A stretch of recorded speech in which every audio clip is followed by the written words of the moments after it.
जय श्री कृष्णा दोस्तों। The incredible vlogger and explorer channel पर आपका स्वागत है। दोस्तों, मैं आपको रोज माघ माह के महत्व और उसकी कथा और एक अध्याय का वर्णन करती हूँ। दोस्तों, आपने मेरे चैनल को बहुत सराहा है। मैं आप लोगों की इस सराहना से बहुत खुश हूँ और मैं बहुत उत्साहित हूँ कि मैं आपको इसी तरह अच्छे अच्छे और वीडियोस और जानकारी मैं दूं। तो दोस्तों, आप मेरे चैनल पर अंत तक बने रहें और मेरे चैनल पर जाकर आप कमेंट्स ज़रूर दें कि आपको मेरा चैनल कैसा लगता है और आपको इसमें मुझसे और क्या चाहिए। तो दोस्तों, मेरे चैनल को सब्सक्राइब करना ना भूलें और बेल आइकन ज़रूर दबाएं ताकि जो भी मेरा वीडियो आए आप उस पर सबसे पहले अपना नोटिफिकेशन पाकर उसे देख सकें। तो दोस्तों, अब मैं आपको माघ मास के महत्व के बारे में बताऊंगी।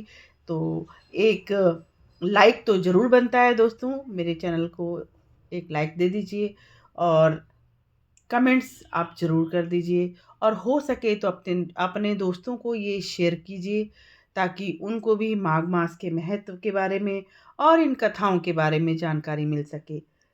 तो दोस्तों, मैं शुरू करती हूँ माघ मास का महत्व। माघ मास 26 जनवरी 2024 जो कि चल रहा है उससे शुरू हो चुका है दोस्तों, और यह 24 फरवरी 2024 तक चलेगा। तो अभी तक हम 21 अध्यायों का श्रवण कर चुके हैं। आज मैं आपको 22वें अध्याय का श्रवण कराऊंगी। महत्व के बारे में बताते हुए मैं शुरू करती हूँ। दोस्तों, यह माह भगवान श्री कृष्ण का बहुत प्रिय है।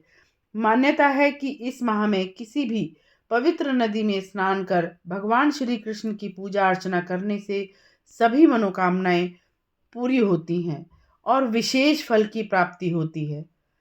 हिंदू पंचांग के अनुसार माघ मास की शुरुआत पौष मास की समाप्ति के साथ ही शुरू हो जाती है।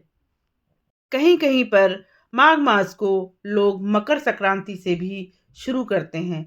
माघ स्नान जो है कहीं कहीं पर मकर संक्रांति से भी शुरू किया जाता है।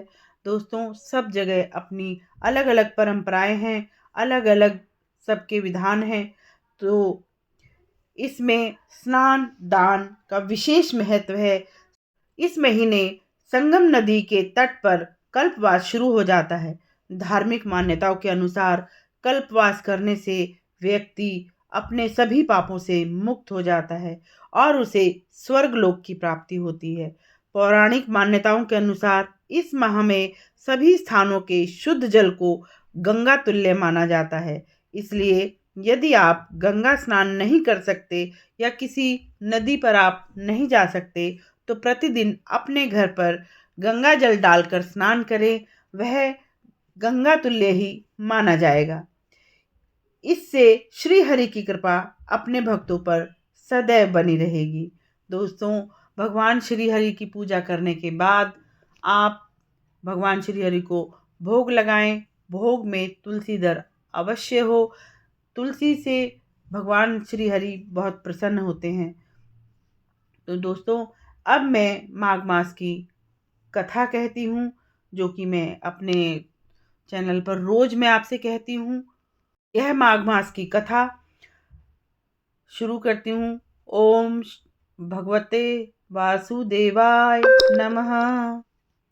प्राचीन काल में नर्मदा तट पर शुभव्रत नामक ब्राह्मण निवास करते थे। शुभव्रत सभी वेद शास्त्रों के अच्छे ज्ञाता थे, लेकिन उनका स्वभाव धन संग्रह करने का अधिक था। इसी के चलते उन्हें अपने जीवन में बहुत सारा धन एकत्रित किया, लेकिन वृद्धावस्था पहुंचते पहुंचते उन्होंने कई बीमारियों को अपने अंदर समाहित कर लिया। इस अवस्था में आकर शुभव्रत को आभास हुआ कि उन्होंने अपने जीवन में धन संचय तो बहुत किया, सारा जीवन उन्होंने धन संचय में गंवा दिया। शुभव्रत ने विचार किया कि अब उन्हें परलोक भी सुधारना चाहिए, और इसी बीच उन्हें एक श्लोक श्रवण हुआ जिसमें माघ मास की स्नान की विशेषता बताई गई है। उसी समय उन्होंने माघ मास का संकल्प लिया वह श्लोक इस तरह है। माघे निमिग्ना सलिले शुतिते विमुक्त पापा स्त्री दिवम प्रायांति। श्लोक के आधार पर नर्मदा के स्नान से वह 9 दिनों तक लगातार स्नान करते रहे और 10वें दिन उन्होंने अपने शरीर को त्याग दिया। पूरे जीवन भर उन्होंने कोई अच्छा काम नहीं किया, लेकिन अंतिम समय उन्होंने माघ स्नान करके अपने सभी पापों को धोकर वे स्वर्ग को प्राप्त हुए। तो दोस्तों, भगवान श्री हरि आप सभी पर इसी तरह कृपा बनाए रखें और मैं अब आपसे आगे 22वें अध्याय का श्रवण कराती हूँ। आप मेरे चैनल पर अंत तक बने रहें। अभी तक अगर आपने लाइक नहीं किया तो लाइक ज़रूर कर दें, सब्सक्राइब ज़रूर करें, अपने दोस्तों को भी इन कथाओं का श्रवण कराएं दोस्तों, ताकि उन्हें भी थोड़े से भगवान के प्रसाद का आनंद हो। तो दोस्तों, मैं शुरू करती हूँ 22वें अध्याय का श्रवण। ओम भगवते वासुदेवाय नमः। ओम भगवते वासुदेवाय नमः। ओम भगवते वासुदेवाय नमः। इतना कहकर भगवान अंतर्ध्यान हो गए। तब देवनिधि कहने लगे कि हे महर्षि, जैसे गंगा जी में स्नान करने से मनुष्य पवित्र हो जाता है, वैसे ही भगवान की इस कथा को सुनकर मैं पवित्र हो गया।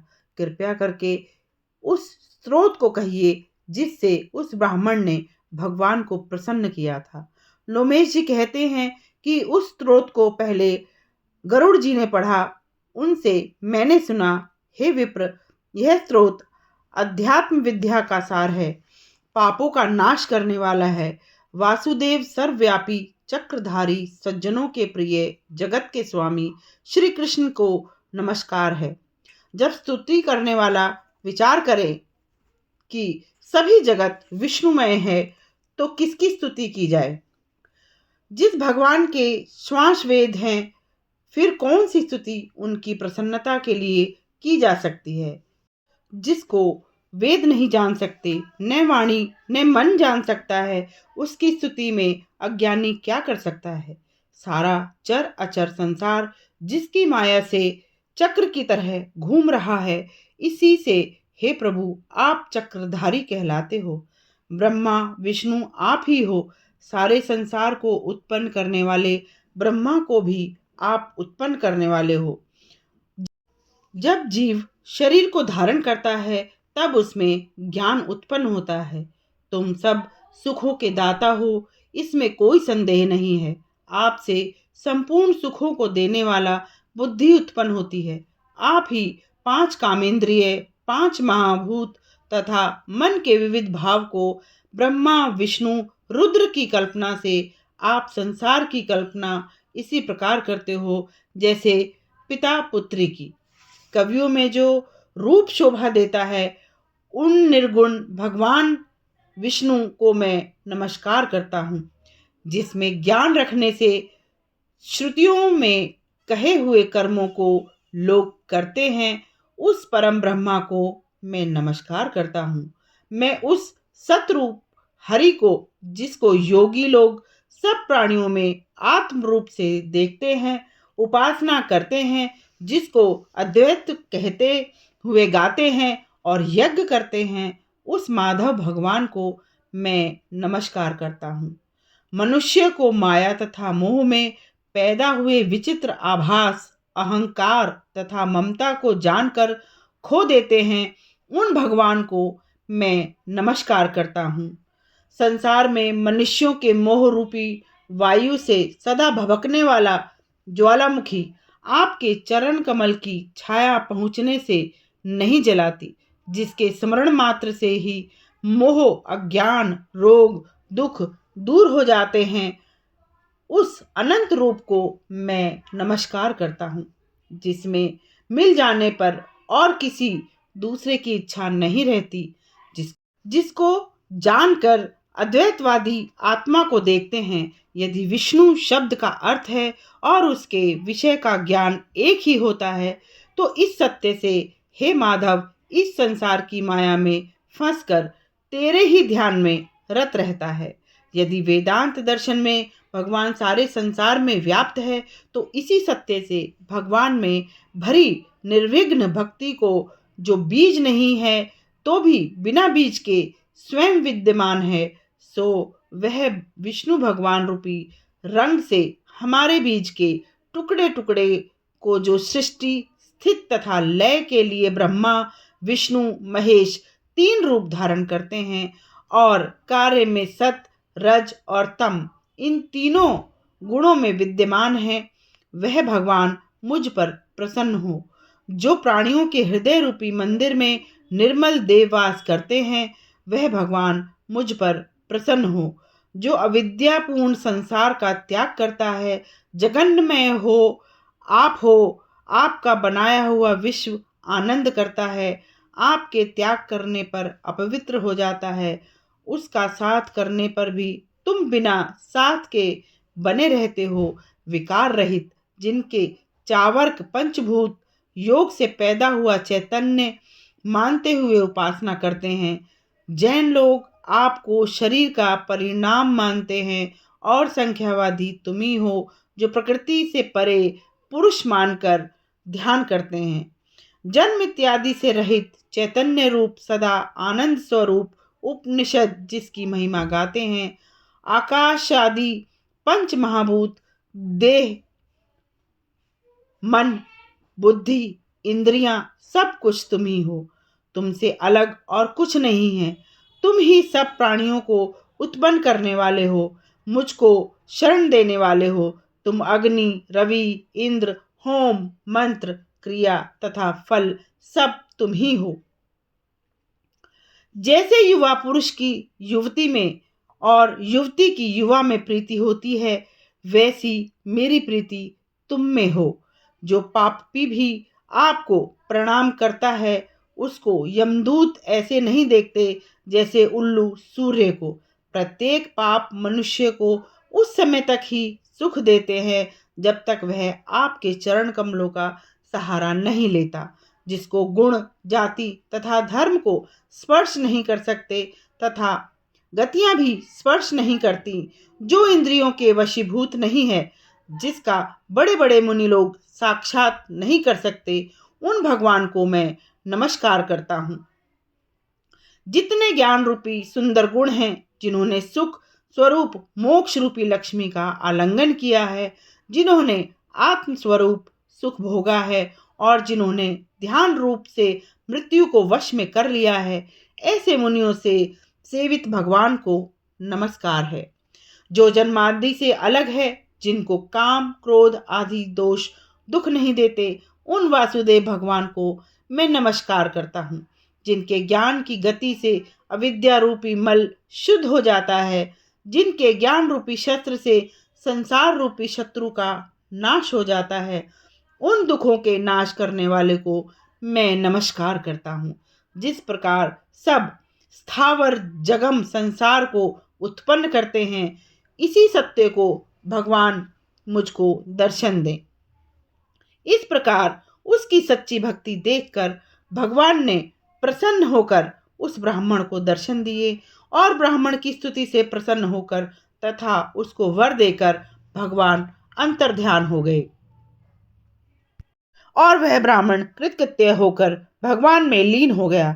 शिष्यों के साथ स्रोत पढ़ता हुआ तपोवन में रहने लगा।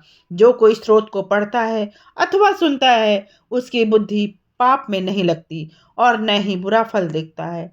इसके कीर्तन से मनुष्य की बुद्धि मन तथा इंद्रियां स्वस्थ होती हैं। जो भक्ति पूर्वक इसके अर्थ को विचार कर इसका जप करता है, वह वैष्णव पद को प्राप्त होता है। इसके सदैव पढ़ने से मन वांछित कार्य सिद्ध हो जाते हैं।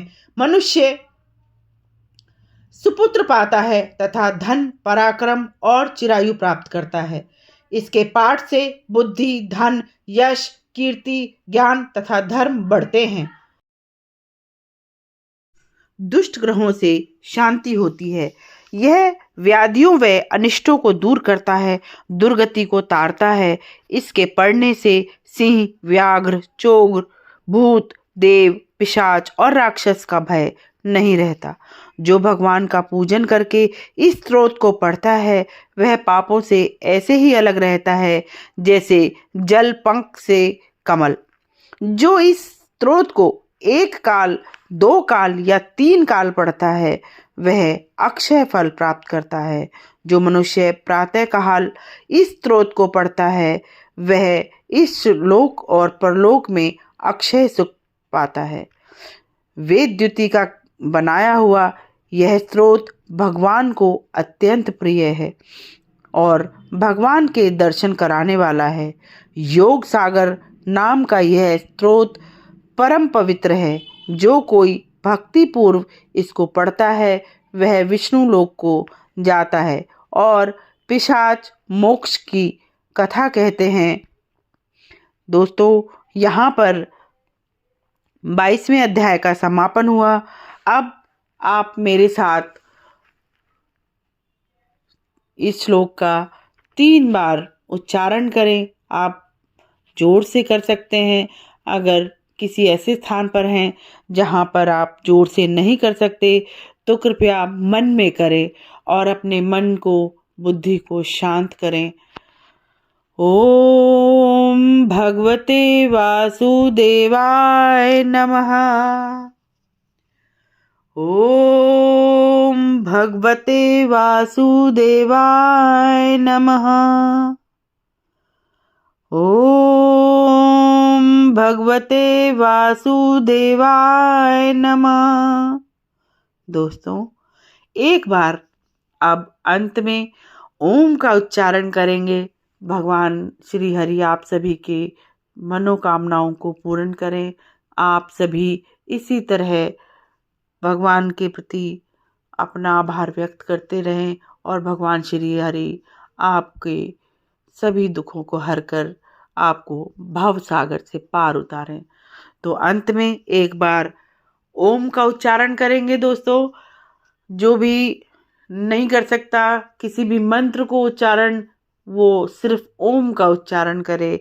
जैसे भी हो, जब भी हो, आप कभी भी कर सकते हैं क्योंकि ओम में सब समाया है। ओम सब मंत्रों का सार है। तो दोस्तों, शुरू करते हैं।